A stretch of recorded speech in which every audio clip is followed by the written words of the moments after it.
In the land of Egypt, where the Nile poured life across the desert and raised a kingdom that believed itself eternal, there ruled a man who called himself a god. Pharaoh. His word was law. His shadow fell across every home. His face was carved into mountains of stone, and his name was spoken with the trembling reserved for the divine. No king on earth held power as absolute as his. But power, when it forgets that it was ever given, becomes the cruelest thing a man can carry. The children of Israel had come to this land generations before, in honor and in welcome, the descendants of a noble prophet. But honor fades in the memory of tyrants. Now they were slaves. They bent their backs beneath the lash of the sun and the lash of their masters. They dragged the stones that built his cities. They raised the monuments that bore his name. And in the evenings, they returned to their homes with broken hands and broken hearts, and they wept in chains. Of this tyrant, God speaks in the Qur'an, in the chapter of Al-Qasas, the 28th surah. He tells us that Pharaoh exalted himself in the land and divided its people into factions, oppressing a group among them, slaughtering their sons and sparing their women, and that indeed he was among the corruptors. These are not the words of a historian. They are the judgment of the Lord of the worlds upon a man who believed himself beyond all judgment. This is where our story begins, not with a prophet, not with a miracle, but with a tyrant who could not sleep. For one night, into the heart of the man who feared nothing, a dream came. He saw a fire rise from the direction of Goshen, the quarter where the Israelites dwelt. It was no ordinary flame. It spread across the whole of Egypt, devouring his palaces, his soldiers, his temples, his throne. Yet it passed over the homes of the Israelites and left them untouched. And in the dream, he watched his own crown blacken and crumble to ash upon his head. He woke with a cry, his chest heaving, his body drenched in cold sweat. A god brought to trembling by something he could not name and could not command. By the first light of dawn, he summoned the wisest of his court, the seers and the priests who read the secrets of dreams, and he demanded to know what the fire meant. And the answer they gave him would condemn a generation of children before they were ever born. When the seers had spoken, a silence fell upon the hall, heavy as stone. And in that silence, the tyrant made his decision. If a boy was to end his reign, then no boy would be allowed to live. He gave the order, and the order spread through Egypt like a plague. Every son born to the children of Israel was to be killed. Their daughters would be spared, left to live as servants. No child, he swore, would ever rise to take his throne. And so the killing began. In every Israelite home, the birth of a son became a death sentence. The cry of a newborn became a sound to be feared. Mothers smothered their joy in terror, hiding their children, holding their breath at the sound of soldiers in the street. A whole people lived beneath the shadow of a blade. And yet, even here, in the darkest hour of this people, God was preparing their deliverance. For he tells us in the same chapter that he intended to bestow favor upon those who were oppressed in the land, to make them leaders, and to make them the inheritors, and to establish them, and to show Pharaoh and his armies the very thing they so feared. The tyrant was building his throne. God was preparing its ruin. And into this world of fear, the very child that Pharaoh dreaded was about to be born. In a humble home on the edge of the Israelite quarter, in the very season of the killing, a son was born. His mother held him against her chest, and her joy and her terror were one and the same. He was perfect, he was whole, and by the decree of Pharaoh, he was already condemned to die. Every cry he made was a danger. Every knock at the door, every footfall of soldiers in the street was the sound of death drawing near. She could hide a child for a day, for a week, but not forever. A baby breathes, a baby cries, a baby is heard, and fear lived in every shadow of that house. Then, into the breaking heart of this mother, came something stranger and stronger than fear. It came not as a thought of her own, but as something placed within her by a power beyond her. The Quran tells us, in the chapter of Al-Qasas, that God inspired the mother of Moses with these words, "Nurse him, and when you fear for him, then cast him into the river, and do not fear nor grieve, for we will return him to you and make him one of the messengers." Imagine the weight of such a command. To save her son, she was told to give him to the river, the same river that ran through the heart of Pharaoh's kingdom. Everything a mother is, everything a mother feels, rebelled against it. And yet she trusted. She trusted the one who had spoken to her heart. In the pale and silent light of dawn, she came to the edge of the Nile. She had woven a basket of reeds and sealed it with pitch against the water. She laid her child inside, wrapped in white, and for one last moment she held the basket close and looked upon the face she might never see again. She set the basket upon the water, and the current took it from her hands. Everything within her screamed to follow, to wade in after him, to undo what she had done. But she stood frozen at the bank, watching the small, dark shape of the basket drift between the reeds, carrying her son toward a fate she could neither see nor stop. Her heart, the Quran tells us, became empty.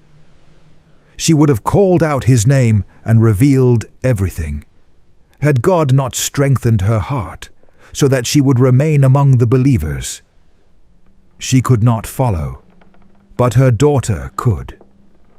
Quietly she turned to the child's sister and told her to walk along the bank, to follow the basket from a distance, to see where the river would carry her brother. And the girl slipped through the reeds like a shadow, her eyes never leaving the basket, as the water carried it on, steady and unhurried, toward the marble steps of the palace of the king. There, in the gardens of Pharaoh himself, where the Nile lapped against polished stone, the basket came to rest, and it was lifted from the water by the servants of the queen. Her name was Asya, the wife of Pharaoh, a woman whose heart God had kept soft in the house of the hardest man on earth. When the basket was opened before her, and she looked upon the face of the child within, something broke open inside her, and she loved him at once, with a love she could not explain and would not deny. But the servants knew the law.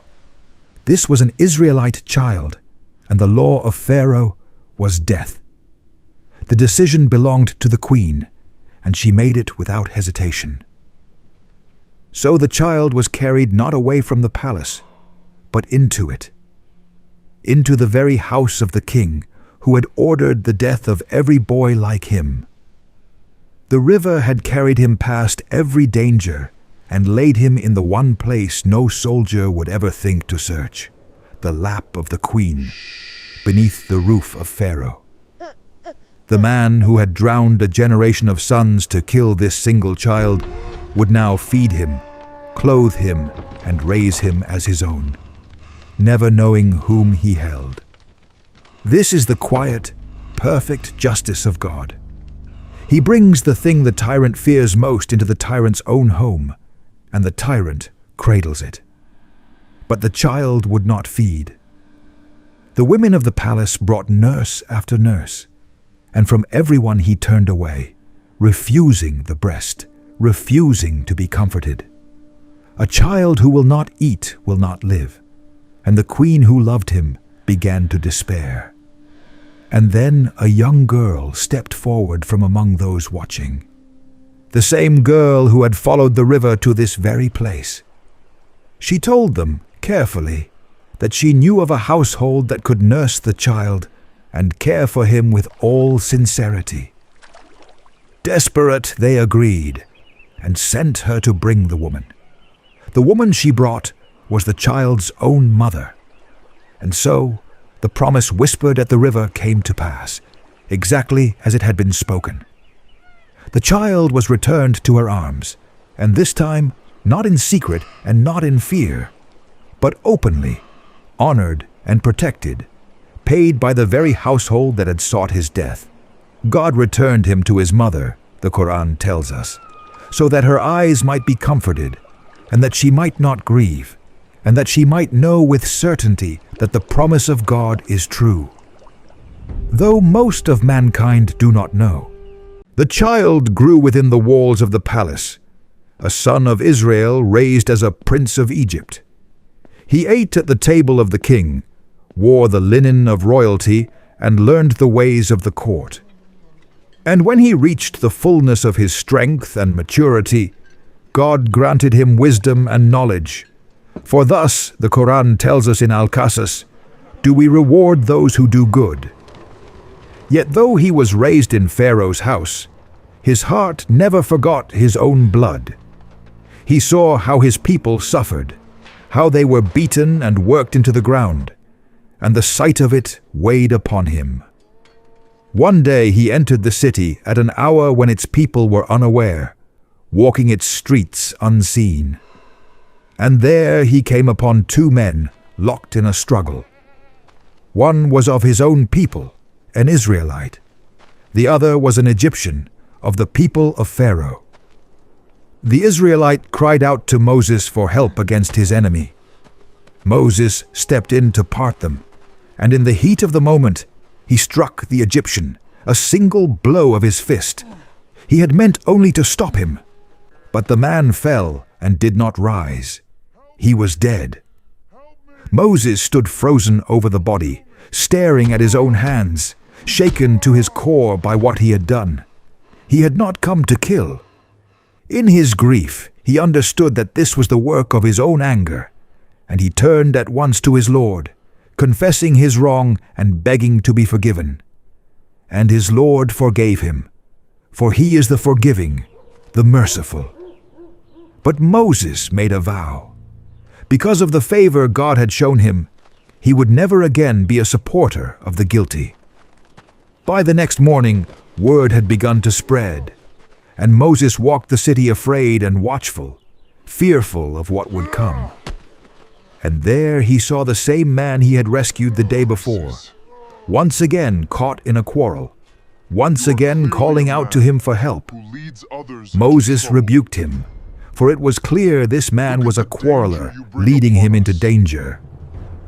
But before anything more could happen, a man came running from the far side of the city, breathless, with a warning that would change the course of his life. The chief men of the city, the man warned him, were taking counsel to have him killed.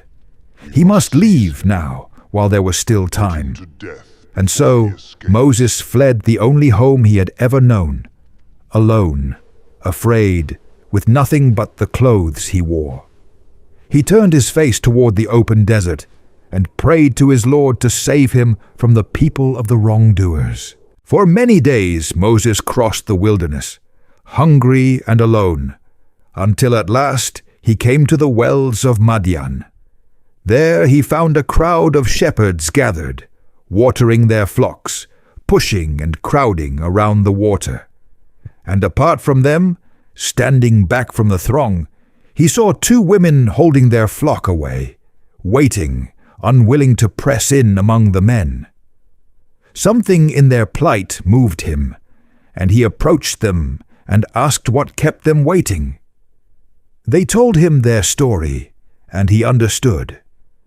With no man to stand for them, these two women could not water their flock until the shepherds had finished and gone.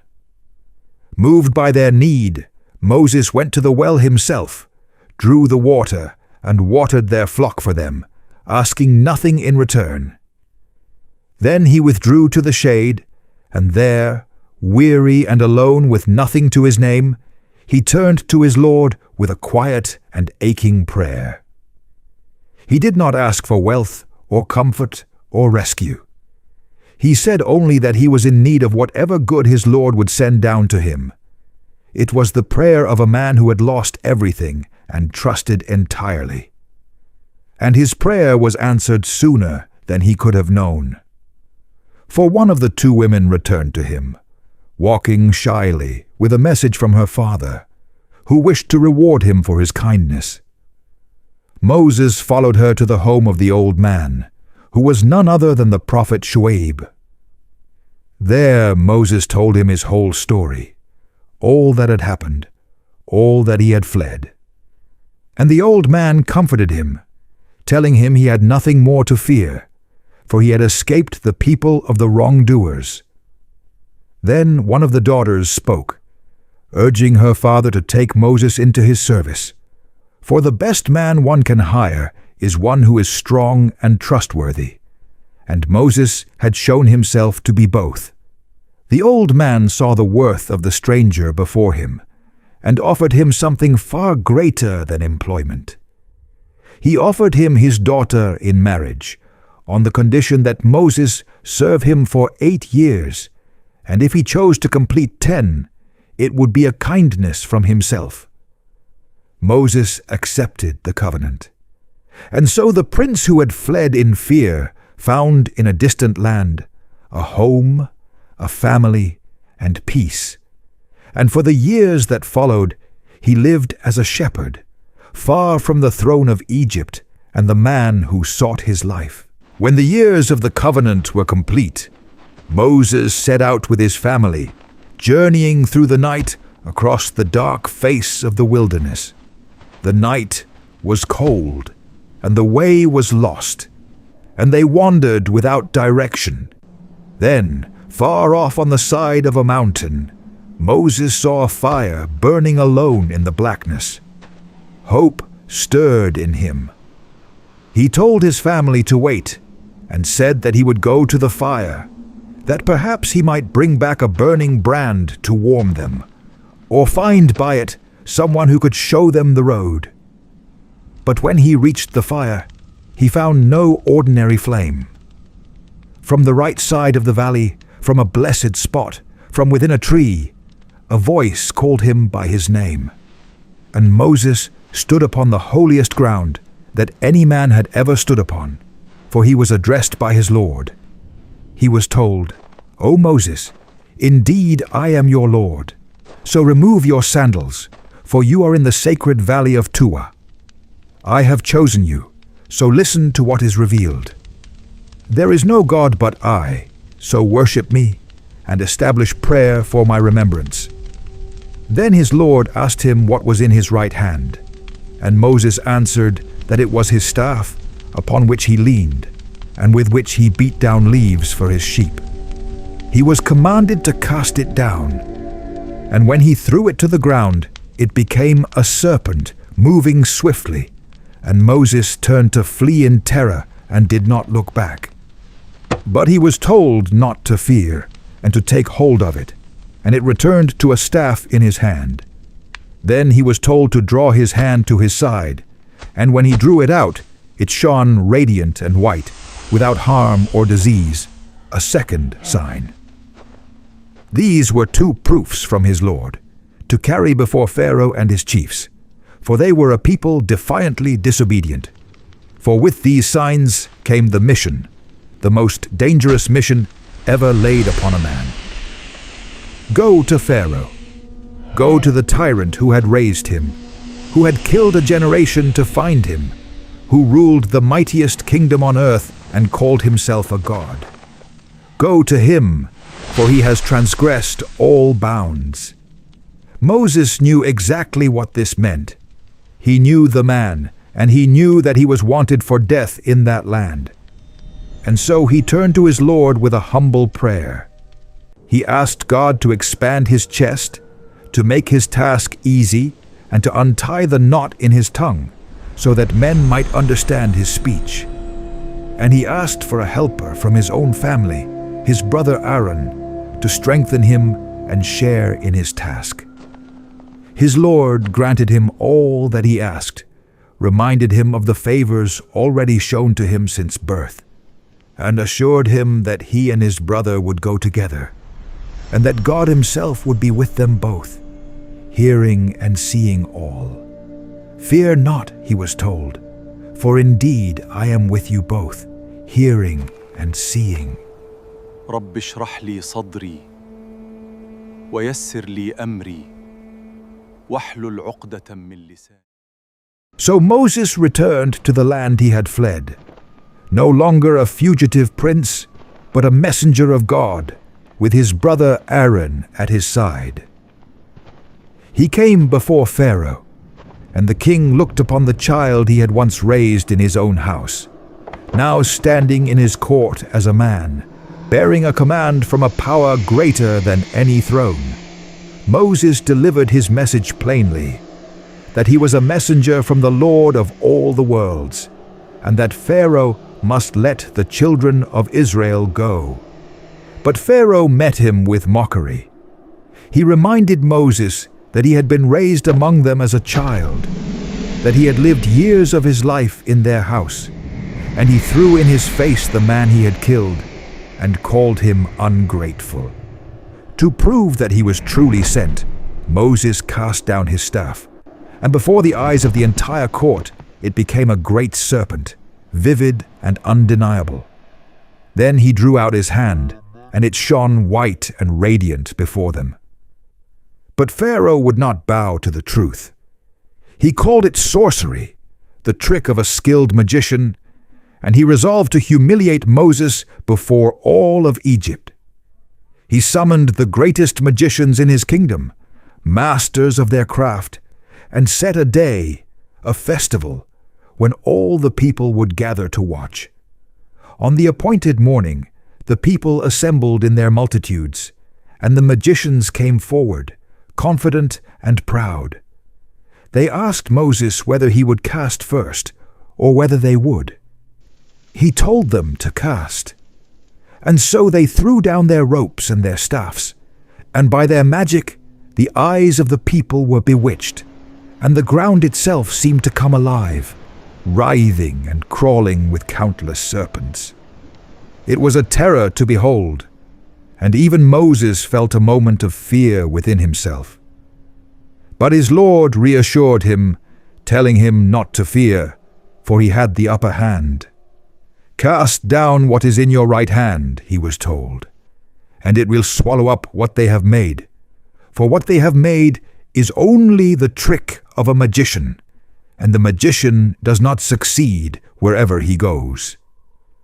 So Moses threw down his staff, and it became a serpent greater than them all, and it moved through the writhing mass and devoured every rope and every staff, swallowing all their falsehood until nothing of it remained.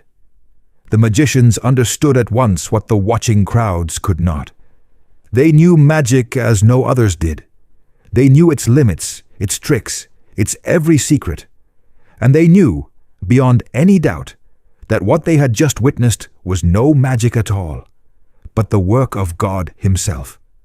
And so, in front of Pharaoh, in front of all Egypt, the very men he had summoned to defeat Moses fell down in prostration, declaring their faith. Pharaoh was seized with rage. He threatened them with the cruelest of punishments, swearing to cut off their hands and feet and crucify them for daring to believe without his permission. But the men who had bowed that day were no longer afraid of him. Their faith did not waver, not before torture, not before death. They answered only that they would return to their Lord, and that they bore him no grudge, except that he was punishing them for believing in the signs of their Lord when they came to them. Still, Pharaoh would not yield. And so the punishment of God began to descend upon his land, sign after sign. First came the years of drought and the loss of the harvest, that they might remember. Then God sent upon them the flood that drowned their fields. Then the locusts that stripped the land bare. Then the lice that covered them. Then the frogs that filled their homes and their beds. And then the blood that ran in their water. Sign after sign, each one clearer than the last. And each time the affliction grew unbearable, they came to Moses, begging him to call upon his Lord to lift it, promising that if he did, they would believe and would set the children of Israel free. But each time the affliction was lifted, they broke their word and returned to their arrogance, until the measure of their defiance was full. At last the night of deliverance came. Under the black cloak of darkness, Moses led them out, a whole people rising from generations of chains, moving as one shadow across the sleeping land. Mothers carried their children. Old men leaned on the shoulders of the young. And in every heart beat a single trembling word they had hardly dared to whisper for 400 years. Freedom. They did not look back at the cities their hands had built, at the monuments soaked in their suffering. They walked toward the horizon, toward a promise, toward a God who had not forgotten them. But a tyrant does not surrender his slaves so easily. When word reached Pharaoh that the children of Israel had fled, the fury that rose in him was beyond all reason. He, who had called himself a god, mocked and abandoned by the people he had crushed beneath his heel. He would not have it. He summoned the full might of Egypt. The thunder of war drums rolled across the kingdom. Thousands of chariots were drawn from their halls, horses harnessed, blades sharpened. And the greatest army the ancient world had ever known poured out from the gates of Egypt like a flood of iron and rage. At its head rode Pharaoh himself, his eyes burning, swearing by all his gods that he would drag them back in chains or drown the desert in their blood. And so the hunted fled, and the hunter followed, and the distance between them closed. Through the long night, the children of Israel marched, until at last they reached the edge of the world. The sea. It stretched before them, vast, black and endless, an abyss of water swallowing the horizon. There was no boat. There was no bridge. There was no way across. And then they heard it, the sound that turned their blood to ice. Behind them, rising from the desert, the distant thunder of 10,000 hooves. The dust of Pharaoh's army climbing into the dawn sky like a gathering storm. The sea before them, the sword behind them, and no escape between. Despair tore through the people like fire.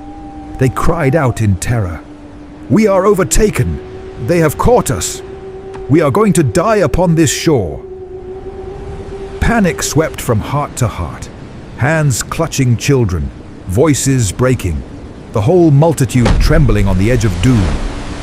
But one man did not tremble. Moses stood at the water's edge, and he did not despair.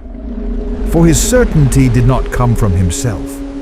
It came from the one who had sent him.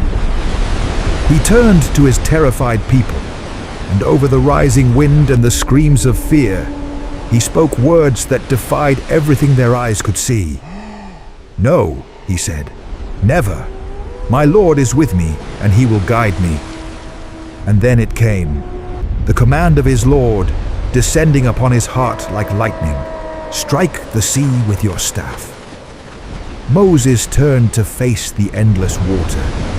He lifted his staff, that simple shepherd's staff that had become a serpent, that had swallowed the lies of sorcerers, and he raised it high above his head with both hands as the wind howled around him and his cloak snapped like a banner. And he brought it down. He struck the sea. For a heartbeat, nothing. Then the impossible. The water shuddered. A great groan rose from the depths, and before their disbelieving eyes, the sea tore itself apart. The waters drew back, surging upward, rising and rising into two towering walls of churning water, taller than any temple, taller than any mountain Pharaoh had ever carved his face upon, held in place by nothing but the will of their maker. And between them, where moments before there had been only drowning depths, there lay a path, dry land running straight through the very heart of the sea. The children of Israel stood frozen in awe, and then they ran. Down into the parted sea they went, between the trembling walls of water, a whole nation pouring through the impossible road, the seabed firm beneath their feet, the towering waters looming on either side, glittering and alive, held back by the hand of God. Children, mothers, fathers, the old and the weak, racing through the corridor of the deep toward the distant shore and the freedom that waited there. And Pharaoh reached the water's edge. He saw the parted sea. He saw the path through the impossible. And any man with sense, any man with a sliver of humility, would have fallen to his knees before such a sign. But pride had eaten Pharaoh's heart long ago. In his arrogance, in his blind and burning rage, he did not stop. He plunged in after them, his chariot thundering onto the seabed, and behind him poured the entire host of Egypt, thousands upon thousands, charging into the throat of the sea between the standing walls of water, certain that what had opened for Moses would carry them as well. Deeper and deeper they drove, the whole army swallowed into the corridor of the deep. And on the far shore, the last of the children of Israel stepped safely onto dry land. The moment had come. God commanded the waters to return, and the two great walls, those towering mountains of held-back sea, collapsed.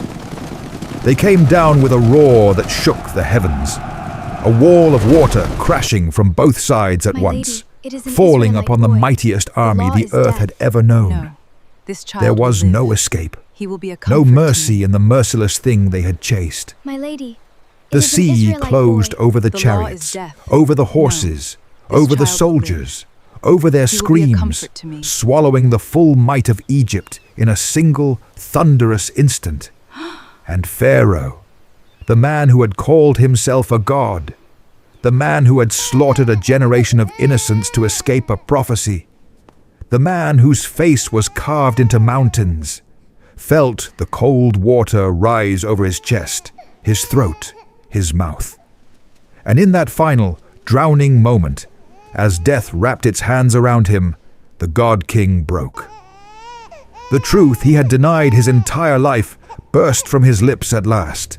I believe that there is no God but the one in whom the children of Israel believe, and I am among those who submit. But it was too late.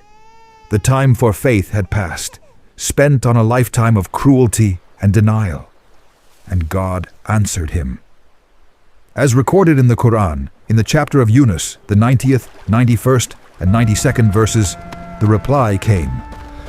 Now you believe, when before you disobeyed and were among the corrupters? Now, when faith can no longer save you? And then came the decree upon his body. This day we shall save you in your body, that you may be a sign to those who come after you. Indeed, many among mankind are heedless of our signs. And so the sea gave back his lifeless body, casting it upon the shore, that it might be preserved through the ages, a silent warning to every tyrant who would ever dare to call himself a god. The throne he killed to protect was lost. The army he ruled was gone. And the prophecy he had tried to drown in the blood of children was fulfilled by the very child he had raised beneath his own roof. The tyrant who feared a baby reached for the heavens, and became a lesson written in water. And the name of Moses, the slave's son set adrift upon the Nile in a basket of reeds, would be honored and remembered for as long as the world endured. This is the story of Moses and Pharaoh. The story of a man who believed his power had no limit, and a God whose power has no equal.